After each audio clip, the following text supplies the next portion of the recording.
સુરત જિલ્લાના માંડવીના જંગલોમાં દીપડાની સંખ્યા વધતી જઈ રહી છે, ત્યારે દીપડાના ખોરાક માટે ગીર જંગલથી 65 જેટલા હરણ લાવી જંગલ વિસ્તારોમાં રિલીઝ કરવામાં આવ્યા છે.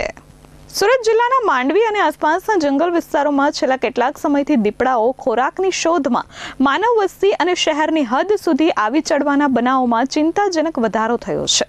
આ ગંભીર સમસ્યાના કાયમી ઉકેલ માટે સુરત વન વિભાગ દ્વારા ગુજરાત અને વન વિભાગના સહયોગથી એક નવો વિશેષ પ્રયોગ શરૂ કરાયો છે, જે અંતર્ગત દીપડાઓને જંગલની અંદર જ કુદરતી ખોરાક મળી રહે તેવા મુખ્ય હેતુ સાથે ગીરના જંગલોમાંથી ખાસ ટપકાવાળા હરણો સુરત લાવવામાં આવ્યા છે.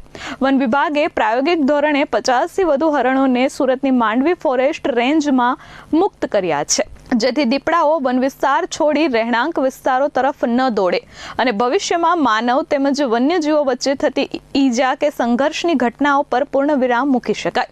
સુરત વન વિભાગના સત્તાવાર અહેવાલો મુજબ માંડવીના જંગલોમાં હાલમાં 104 કરતાં પણ વધારે દીપડાઓ વસવાટ કરી રહ્યા છે. છેલ્લા 4-5 વર્ષના આંકડાઓ પર નજર કરીએ તો વન્યજીવોની સંખ્યામાં સતત વધારો થઈ રહ્યો છે. જોકે દીપડાઓની વધતી વસ્તીની સરખામણીમાં જંગલ વિસ્તારમાં તેમના માટેનો પૂરતો ખોરાક એટલે કે નાના પ્રાણીઓની સંખ્યા મર્યાદિત બની ગઈ છે, જેને લઈને આ નિર્ણય લેવાયો છે.